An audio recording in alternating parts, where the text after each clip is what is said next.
पिछले 9 महीने में जर्मनी और फ्रांस जैसे देशों को पीछे छोड़ते हुए इंडिया बन चुका है दुनिया का थर्ड लार्जेस्ट स्टार्टअप इकोसिस्टम। मतलब अब इंडिया केवल यूनाइटेड स्टेट्स और यूनाइटेड किंगडम से पीछे है, तीसरे नंबर पे आ चुका है इंडिया। तो इस वीडियो के माध्यम से हम समझने का प्रयास करेंगे ये पूरी रिपोर्ट आखिर है क्या। कई बार आप केवल ऊपर से चीजें देखते हैं लेकिन अंदर की बात आपको समझ में नहीं आ पाती, उसको समझाने का मैं प्रयास करूंगा। फंडिंग वगैरह क्या होती है, कितने टाइप के होते हैं, सब कुछ हम डिटेल में चर्चा करेंगे। वीडियो अगर इन्फॉर्मेटिव लगे तो लाइक जरूर करिए।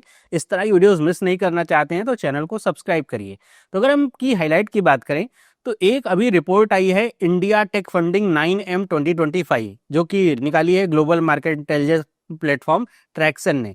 तो इसकी जो रिपोर्ट है ये बताती है कि पिछले 9 महीने जो इंडिया के गुजरे हैं उसमें क्या परफॉर्मेंस रही फंडिंग वगैरह को लेकर के। तो उसमें यह बताया गया कि इंडिया के जो स्टार्टअप्स हैं उन्होंने रेज किया है लगभग $7.7 बिलियन इन फंडिंग, और ये दिखाता है कि ये पिछले साल से 23% के डिक्लाइन में है। मतलब पिछले साल जो फंडिंग थी उससे कम फंडिंग हुई है इस साल 23% की, लेकिन फिर भी इंडिया तीसरे नंबर पे है। क्यों ऐसा है? एक सिंपल सी बात है कि इंडिया के लिए ही इस समय मार्केट डाउन नहीं है, बल्कि पूरी दुनिया में ही इस समय उठापटक चल रही है। इस समय इकोनॉमीज जो है वो फिक्स, मतलब एक स्टेबल कंडीशन में नहीं है। बहुत सारी चीजें चल रही हैं एक साथ, जिसकी वजह से जो फंडिंग है उसमें भी रुकावट है। यहाँ पे बात करी गई कि जो लार्ज फंडिंग राउंड्स हैं, मतलब $100 मिलियन से ज्यादा के जो राउंड्स हैं वो 10 रहे इस तरह के, और जिसमें अगर टॉप की कंपनीज की बात करें जिन्होंने इन्वेस्टमेंट मिला है वो है इरिशा ई मोबिलिटी जिसको $1 बिलियन का इन्वेस्टमेंट मिला, ग्रीन लाइन को $275 मिलियन का मिला और इंफ्रा डॉट मार्केट को मिला है $222 मिलियन का फंडिंग। यहाँ पे एक अच्छी बात ये रही कि जो मीडियन फंडिंग राउंड साइज है वो पिछली बार की तुलना में डबल होकर के लगभग $1.5 मिलियन का हुआ है, जो कि ये बताता है कि इन्वेस्टमेंट अगर आप एग्रीगेट तौर पे देखें तो उसमें कमी देखने को मिली है, लेकिन जो स्टार्टअप्स ऐसे हैं जो अच्छा काम कर रहे हैं उसमें जो फंडिंग है वो बढ़ी भी है। नंबर ऑफ इन्वेस्टर्स उसमें अपनी होप दिखा रहे हैं।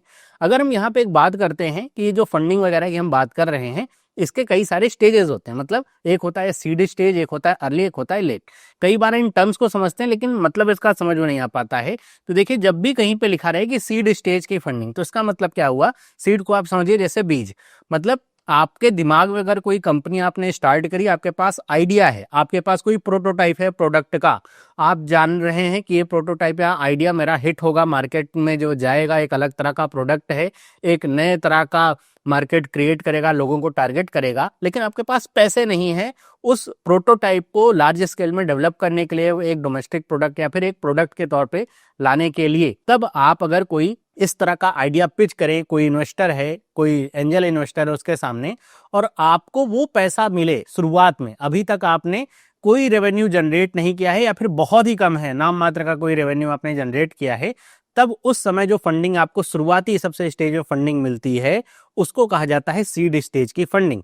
तो इंडिया के जो स्टार्टअप्स हैं सीड स्टेज में इस बार उन्हें मिला है $727 मिलियन की फंडिंग, जो कि 39% का डिक्लाइन है अगर प्रीवियस ईयर से देखा जाए तो। मतलब सीड स्टेज में हमें भारी कमी देखने को मिली है फंडिंग में। वहीं पे अर्ली स्टेज की बात करें, जब आप सीड स्टेज की फंडिंग आपको मिल जाती है तब आप आते हैं कि आपने प्रोडक्ट बना लिया, मार्केट में लॉन्च कर दिया, कुछ ना कुछ आपको रेवेन्यू प्राप्त होने लगा। मतलब आपको समझ में आ गया कि आपका कॉम्पिटिटर कौन है, क्या चीजें चल रही हैं, कहाँ पे सुधार की जरूरत है, आपने थोड़ा स्केल अप किया है। तब आती है सीरीज ए और सीरीज बी की फंडिंग। सीरीज ए की फंडिंग आती है सबसे सीड के बाद। मतलब अब आपको मार्केट में थोड़ा ही अपनी पैठ बनानी है, अपना जो कह सकते हैं स्केल करना है, लोगों के दिमाग तक या लोगों की आंखों तक पहुंचना है कि लोग जानने लगे अच्छा ये कंपनी है।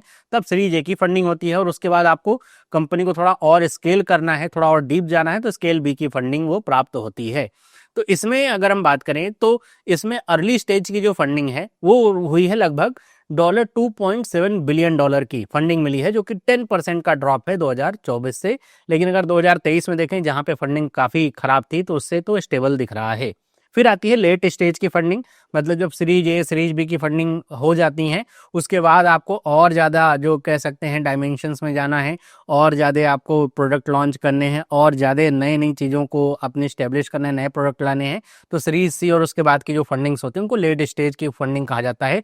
इस समय तक जो स्टार्टअप होता है वो काफ़ी ज़्यादा इस्टेब्लिश्ड हो चुका होता है, लोग उसे पहचानने लगते हैं, वो स्केल कर चुका होता है, उसका बिजनेस मॉडल प्रूवन हो रहता है, रेवेन्यू उसको आने लगता है। तब जा करके उसको सीरीज सी और उसके बाद की फंडिंग मिलती है कि थोड़ा और अच्छा स्केल करें और चीज़ों की तरफ हो जाए। तो इस समय अगर बात करें 2025 में जो लेट स्टेज की फंडिंग है वो मिली लगभग $4.3 बिलियन 2025 में, क्योंकि 27% का डिक्रीज है। तो आप ये देखेंगे चाहे वो सीड फंडिंग हो, चाहे अर्ली फंडिंग हो और चाहे लेट स्टेज की फंडिंग हो, सब में डिक्लाइन ही देखने को मिले, लेकिन सबसे ज़्यादा डिक्लाइन हुआ है सीड स्टेज की फंडिंग में। हम आगे बढ़े और एक मैं आपको ग्राफ दिखाऊं तो आपको समझ में आएगा कि भारत का जो टेक स्टार्टअप फंडिंग है उसमें कई बार अगर आप इस ग्राफ को देखेंगे तो आपको समझ में आएगा कि इसमें आपको थोड़ा वरी दिखाई देगी। मतलब आपको समझ में आएगा कि जो फंडिंग है कैसे धीरे धीरे करके कम होती जा रही है। तो ये आप ग्राफ देखेंगे 2020 का डेटा है, लगभग $8.1 बिलियन की फंडिंग हुई थी। कोविड की शुरुआत हो चुकी थी, कोविड देशों में फैल रहा था, 2021 तक कोविड बहुत ज़्यादा फैल गया था, जो लॉकडाउन्स वगैरह थे लग गए थे। तब आपने देखा होगा कि टेक का जो बूम आया था, हर चीज़ टेक पे आ रही थी, चाहे एजुकेशन की फील्ड हो और जो टेक और सॉफ्टवेयर जो अब आदमी घर से बैठ के काम कर रहे हैं, तो सब कुछ टेक ड्रिवन हो रखा था। तो उस समय जो फंडिंग थी वो काफ़ी ज़्यादा थी, लगभग $29.3 बिलियन की फंडिंग मिली थी इंडिया में जो टेक स्टार्टअप्स हैं उनको। 2022 में ये कम होकर के $21.5 बिलियन हुई और उसके बाद 2023 में एकदम शार्प डिक्लाइन देखने को मिला था, क्योंकि फिर चीज़ें खुल चुकी थी, फिर जो सब चीज़ें ऑनलाइन थी अब धीरे धीरे ऑफलाइन भी आने लगी थी। तो जो एक कह सकते हैं ना बबल सा बना हुआ था टेक का, वो फूट रहा था। तो $8.3 बिलियन की फंडिंग थी। 2024 में ये फंडिंग थोड़ी सी इंप्रूव होती है, 10 बिलियन के आसपास जाती है। और 2025 में हम क्या देख रहे हैं कि अभी 9 महीने तक का ही डेटा है, आने वाले 3 महीने का डेटा भी आना बाकी है। तो ये उम्मीद करी जा रही है कि इस बार की जो फंडिंग है ये $7.7 बिलियन की अभी तक 9 महीने की, आने वाले समय देखते हैं कैसे परफॉर्म करती है। और इसमें आपको यहाँ पे एक टेबल भी देखने को मिल रही है, आपको ये दिखाएगा कि 2020 में जो फंडिंग के राउंड थे कितने थे, 1841। वहीं 2021 में 2915 राउंड हुए थे फंडिंग के, जो कि अब 2025 में अगर आप देखेंगे तो कितना कम हो चुका है, 1057 केवल फंडिंग के राउंड हुए हैं, जो कि दिखाता है थोड़ी सी वरी टेक के फील्ड में जो फंडिंग हो रही है उसको लेकर के। इसका एक मेन जो कह सकते हैं कारण है वो इस समय जो दुनिया भर में चल रही इनस्टेबिलिटी है मार्केट को लेकर के। उसके अलावा एआई को लेकर के भी थोड़ा स्टेबिलिटी का इशू चल रहा है, बहुत सारे ले ऑफ्स वगैरह हो रहे हैं, रीस्ट्रक्चरिंग हो रही है कंपनियों में। तो इस वजह से भी इस तरह की जो फंडिंग है उसमें रुकावट देखने को मिल रही है। अगर हम बात करें कि कौन से ऐसे क्षेत्र हैं जिसने लीड किया जो इस तरह की फंडिंग हुई, तो उसमें सबसे नंबर 1 पे है इंटरप्राइज जो एप्लीकेशंस होती हैं, उन्होंने लीड किया, उनको मिला लगभग $2.3 बिलियन के आसपास की फंडिंग। इंटरप्राइज एप्लीकेशन का एक एग्जांपल समझिए, जैसे टीसीएस जैसी कंपनीज है ना, ऐसी जो कंपनीज होती हैं जो सॉफ्टवेयर सॉल्यूशंस वगैरह प्रोवाइड कराती हैं इंटरप्राइज वगैरह को, तो वो। वहीं अगर हम रिटेल टेक की बात करें, जैसे लेंसकार्ट वगैरह हो गया, तो इनको इस तरह के जो स्टार्टअप्स हैं उनको $2 बिलियन की फंडिंग प्राप्त हुई है। पिछले साल से 15% अगर देखा जाए 2023 से तो ज़्यादा है, लेकिन अगर पिछले साल से देखें तो 18% की कमी है।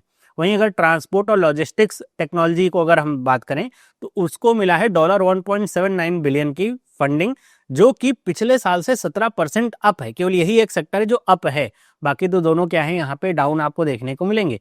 तो ये जो लॉजिस्टिक्स है या फिर ट्रांसपोर्टेशन का सेक्टर है, जैसे इसमें बहुत सारी कंपनी आती हैं, जैसे एक कंपनी तो आपने सुना होगा डिलीवरी वगैरह जैसी कंपनी है, जो कि जैसे शिप रॉकेट वगैरह हो गई, इस तरह की जो कंपनीज हैं ये काम कर रही हैं लॉजिस्टिक्स के क्षेत्र में टेक को इन्वॉल्व करके। तो इनको भी फंडिंग इस जो 2025 मिली अच्छी मिली है।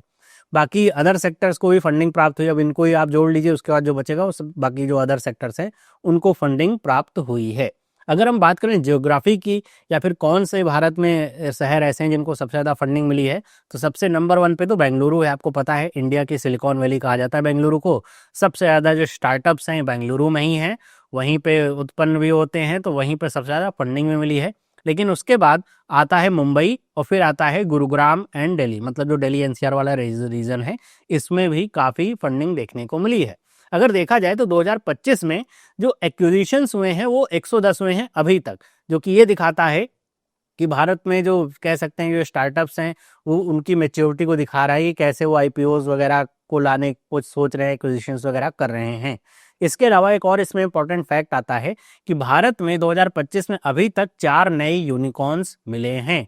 आपको याद होगा 2021 और 22 में तो यूनिकॉर्न्स बहुत धड़ल्ले से हुए थे, बहुत ज़्यादा नंबर था यूनिकॉर्न्स का, लेकिन बाद में चल करके 2023 में तो फिर उसका संख्या कम हुई थी। फिलहाल 2025 में 4 नए यूनिकॉर्न मिले हैं। अगर 2024 से आप कंपेयर करेंगे तो 2024 में 5 यूनिकॉर्न प्राप्त हुए थे। यूनिकॉर्न का मतलब होता है ऐसी कंपनियां जिनकी जो वैल्यूएशन है वो $1 बिलियन से ज़्यादा की है, तो वो कंपनियां कहलाती हैं यूनिकॉर्न। तो अब अगर देखें तो भारत में टोटल 122 यूनिकॉर्न कंपनीज हो चुकी हैं टोटल, की जिनकी वैल्यूएशन $1 बिलियन से ज़्यादा की है। अगर हम आगे बात करते हैं कि इस तरह का जो स्टार्टअप्स का इको सिस्टम है जो बढ़ रहा है, इसमें इंडियन गवर्नमेंट की कौन कौन से स्कीम्स हैं, क्योंकि ये सब आपके एग्जाम्स में पूछा जा सकता है। तो इसमें एक आपने स्कीम का नाम सुना होगा, स्टार्टअप इंडिया इनिशिएटिव, जो एक फ्लैगशिप प्रोग्राम है गवर्नमेंट ऑफ इंडिया का, जो कि बहुत तरह के जो सपोर्ट है वो प्रोवाइड करता है स्टार्टअप्स के लिए। जैसे इनकम टैक्स में कहता है कि भाई 3 साल का आपको जो है दिया जाएगा कि 3 साल तक आपको टैक्स नहीं देना है, सिंप्लीफाइड कंप्लायंस रखा जाएगा, जो आईपी राइट्स प्रोटेक्शन देते हैं, गवर्नमेंट की तरफ सपोर्ट मिलता है। इसी में आता है fund of fund for startups, जो कि लगभग 10,000 करोड़ रुपए का कॉर्पस है, जो कि जो इनिशियल फंडिंग होती है वो देने का काम करता है। वहीं पे एक है startup India seed fund scheme, जिसके तहत जो क्रूशियल अर्ली स्टेज की फंडिंग होती है स्टार्टअप्स को, वो गवर्नमेंट ऑफ इंडिया की तरफ से मिलती है। इसमें बताया जा रहा है कि 20 लाख रुपए तक की ग्रांट होती है, 50 लाख तक रुपए का जो कन्वर्टेबल डिबेंचर्स है उसके रूप में दिया जाता है। फिर आते हैं कुछ स्टेट लेवल के इनिशिएटिव्स। आप देखते हैं हर एक स्टेट में आजकल हो रहे हैं, कहीं पे स्टार्टअप महाकुंभ हो रहा है, कहीं पे स्टार्टअप कॉन्क्लेव हो रहा है। तो इस तरह के जो राउंड्स हैं या फिर इस तरह के जो इवेंट्स हैं, ये भी स्टार्टअप्स को काफ़ी ज़्यादा प्रोत्साहित कर रहे हैं कि लोग अब कहीं नौकरी करने की जगह अगर उनके अंदर काबिलियत है, स्किल है, क्वालिटी है, विजन है, विजडम है, तो वो स्टार्टअप कर रहे हैं और अपने लिए काम कर रहे हैं और एक अच्छा जो इंफ्रास्ट्रक्चर है उसका फ़ायदा उठा करके अब अपने देश को भी आगे बढ़ा रहे हैं और अपने आप को भी आगे बढ़ा रहे हैं। इसमें बहुत सारी और स्कीम है, जैसे जो क्रेडिट गारंटी स्कीम है वो भी है कि एमएसएमई सेक्टर को क्रेडिट मिलता है, मतलब लोन मिल जाता है बिना कोई कोलेटरल रखे हुए। तो इस तरह की जो स्कीमें हैं ना, उससे फंडिंग मिलती है। तो अगर सारी चीज़ें आपकी सही हैं तो आप अच्छा काम करते हो, तो फंडिंग जो मिलती है वो आपको बहुत सहयोग देती है। क्योंकि आप शुरुआत में सोचो कि कोई आपको पैसा दे दे, घर से मिल जाए, कहीं से मिल जाए, तो बड़ा मुश्किल होता है। लेकिन फंडिंग अगर कोई दे दे तो आपको अगर अपना काम पता है तो आप बहुत अच्छा काम कर पाते हो। तो ये है पूरी न्यूज़ कि कैसे भारत का जो इकोसिस्टम है वो पूरे स्टार्टअप का वो तीसरे नंबर पे आया है, अभी 2 देशों से पीछे है। लेकिन अभी इसमें बहुत ज़्यादा सुधार की ज़रूरत है। अभी तो एक तरीके से कह सकते हैं कि फंडिंग का विंटर ही चल रहा है, कि अभी बहुत ज़्यादा फंडिंग्स नहीं हो रही हैं। लेकिन ये सिर्फ इंडिया के लिए ही नहीं है, पूरे विश्व के लिए ही ये ऐसा चल रहा है।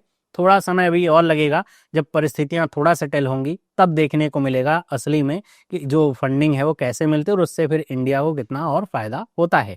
बाकी मिलते हैं अगली वीडियो में। वीडियो अगर इन्फॉर्मेटिव लगे तो आप इसे लाइक ज़रूर करिए। इस तरह की और वीडियोज़ के लिए चैनल को सब्सक्राइब करिए।